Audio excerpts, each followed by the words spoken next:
Savannah and I had to leave early this morning to go to California, and I mentioned that we were doing that, and we just got back from. We literally came back from Hawaii 4 days ago, and now we're turning around and going right back to California, pretty much the same area that we had come from. And it's really for one reason, and it's really to help my parents move. They're currently moving out of their house, and we're here for literally 3 or 4 days to do that. And because of that, I didn't pack any camera gear. I needed to keep everything very, very small and compact, so I was really selective in the gear that I brought. And honestly, if you told me that I wouldn't be taking my Sony a7S III to do a trip like a month ago, I would have thought you were crazy, until I started using the Pocket 3.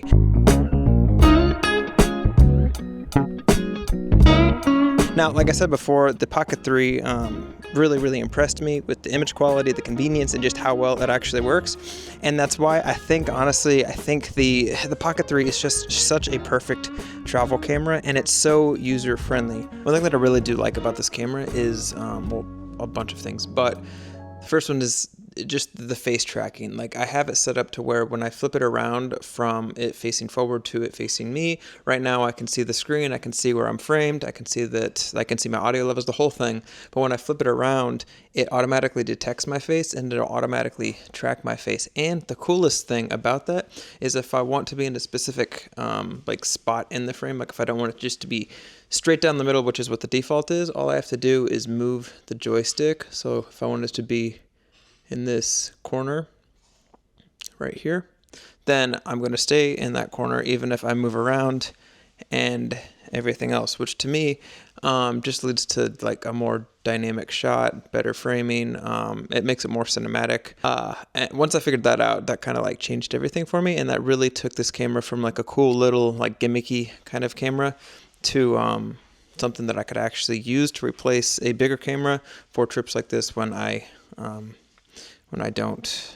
you just want to take a big, gigantic camera. The other thing is, if you get the creator combo, then it comes with a wide angle lens. So right now I have the wide angle lens on, which I think is a 15 millimeter equivalent, and without it, it's like a 20 mil. So this is without the wide angle.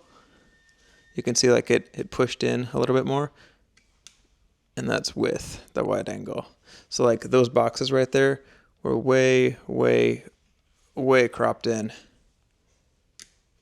versus that makes a big difference. If I'm being completely honest and like real life practicality, I use the wide angle when I know that I'm going to be setting a shot up like this. But if I'm like walking around, turning the camera on and off, when you turn it off, the camera doesn't fully like enclose itself the way it's supposed to with the wide angle on.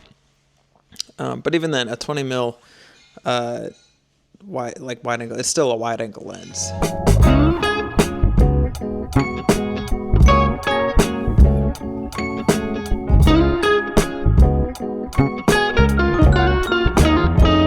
We're getting acai bowls right now, but the trick is, so there's no parking. The only parking was paid parking, so I'm staying in the car while Savannah got out and went to go get them. It's like in this like food court type. Anyway, I'm sitting here and I brought this camera, and again, another reason that I do enjoy it is because you're sitting here in the car with me. I literally just put you right there on the little dashboard where I love this shot, but the issue with my big camera is I would always have to have like a suction cup mount or something, because it didn't fit. It was too big, especially if I had a shotgun microphone on there. But with this, I'm able to do it, and it's face tracking and everything else. If I didn't want to face track, then I can always turn that off. More of a locked off shot. Actually, I can do that right now. Now, it's just a locked off shot like you would see with like any kind of a7S III or any kind of mirrorless camera.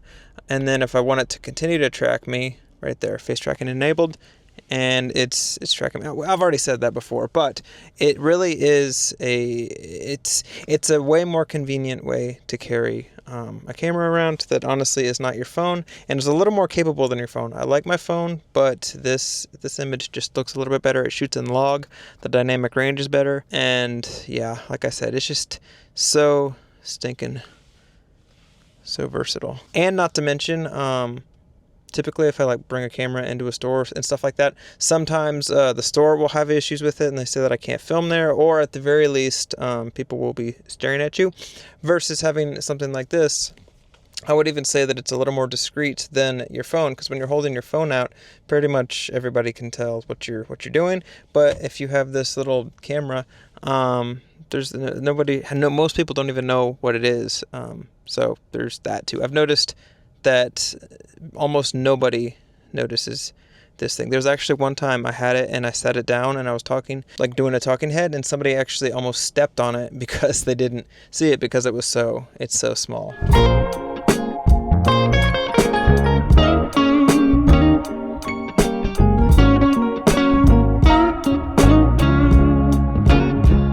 And like I said, the point of this video is to come at it from a realistic, practical standpoint, because I think a lot of times specs and new cameras can get really, really exciting, but at least for me, I know when I buy cameras, purely based on specs, most of the time they end up collecting dust at some point or another. The only camera that hasn't done that has been my A7S III up to this point, but considering I didn't even bring it this trip, and in Hawaii I didn't use it at all, this camera might be replacing it. Not like replacing it in everything, but for things like this, it might be. I think it is good enough for that. I'm currently on a run, and I'm not shooting this on my phone. I'm actually shooting this on my Pocket 3, and that I've said this before, but being able to do stuff like this with a good sensor when the lighting conditions they're not the best, is honestly, well, that's a powerful thing. And it's just because I know I'm gonna get a rock solid image. I love running this way for one very specific reason, minus being next to the beach, which the beach is right there. But the biggest reason is all of these houses are just a little bit different, and they're all like really cool looking.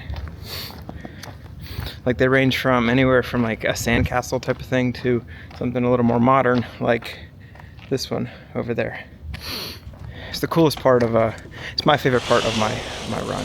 Today is our last day here in California. Tomorrow we fly back home, and honestly, we pretty much got everything, got the entire house packed. There's only a couple of things that I have to do left, and naturally I've left the most difficult things for last. One of them, and probably the most difficult one, being this.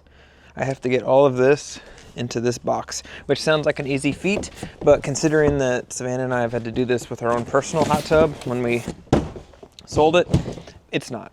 Right now I'm trying the internal, or the microphone that comes with the DJI mic. I put it in my shirt because I've always found that it like sticking outside, it's just really distracting and kind of ugly looking. So I figured I might as well give this a shot. Considering I'm an audio snob, I'll be honest with you if this sounds good or not. Now, I don't know what it sounds like right now, so if it does suck, I'm sorry for this whole sequence sounding terrible, but I honestly, as of right now, I don't know what it sounds like. I hope that makes sense. I think for me, one of the coolest things about this camera is it's literally like, I mean, with the Sony, and I think this happens with every camera, eventually you become more competent and more comfortable using it, and you don't have to think as much about like what it's actually doing. You can just shoot what you need to shoot, and it's almost like second nature, kind of like playing an instrument, if you have ever played an instrument. And I will say that I feel like the learning curve for this guy is a lot easier than normal cameras, and on top of that, once you understand how to use it and everything else, it's much easier than using like a regular big camera, because a lot of the stuff is auto, and honestly the auto works good enough for capturing content like this. I think a lot of times as video guys or people, you can really get bogged down in like the specs and what you're actually supposed to do with the camera, and that can prevent you from actually doing the most important thing, which is creating and capturing a compelling story that is relatable to other people.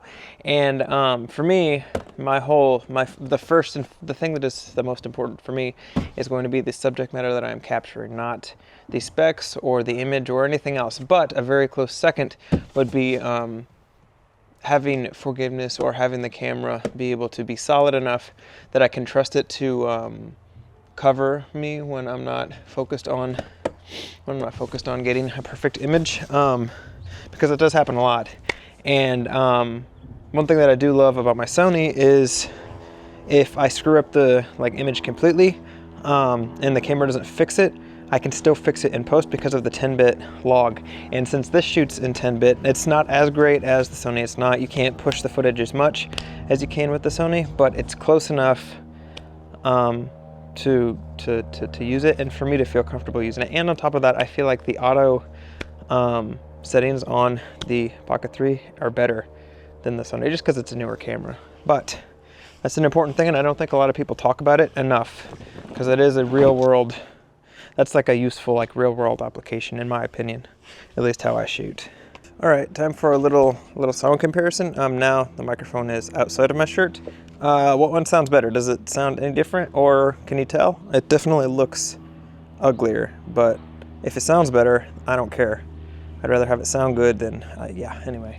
I think, if I remember how to do this correctly, and it's been over a year since, I haven't done this in a while, and I've never done this specific brand of hot tub, but if I remember correctly, there should be an air plug or somewhere that I can pull and it'll, no, it's already open, so I guess I just have to, well, that's nice. I can just shove it in the box and I don't have to worry about deflating it, because it technically is already deflated. There is water in here though. I don't know if that's an issue. Oh, it's inside. Well, I guess we'll find out if it's an issue or not.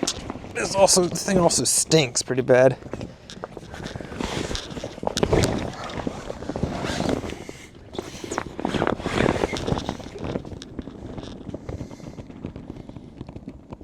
This thing stinks a lot of bad. I'm trying not to get the mold or whatever the hell's on the bottom of this thing on me. I mean,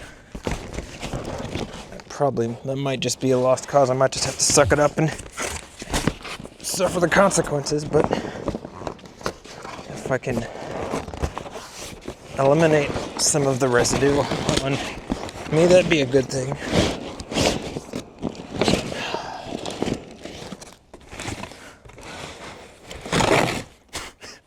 Well, that's staying with that. You know, this is actually going in a lot easier than Savannah and I. Savannah and I really feel like the box was much smaller. I'm not even having to ours with Savannah's, we had to roll it up and do this whole thing. I was sweating when we were done. With this one, it's a lot smoother than I thought it was going to be. The lid stinks too.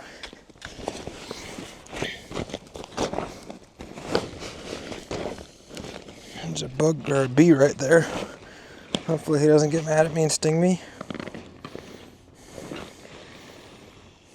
Alright.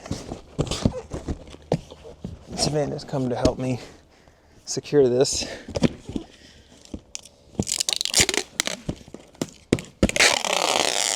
I did see a bumblebee stepping on the package, so he's either going to be dead, he's going to be really, really mad.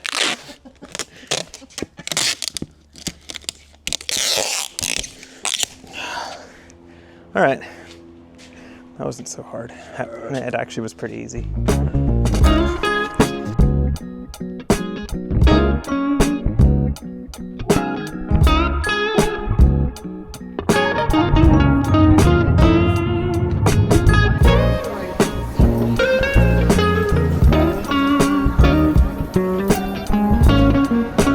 So one of my final thoughts, should you actually get the Osmo Pocket 3 over another camera? And honestly, I think if you're looking for something to make videos that it's just going to make it incredibly easy, and you're not going to have to really you don't have to think about it a lot.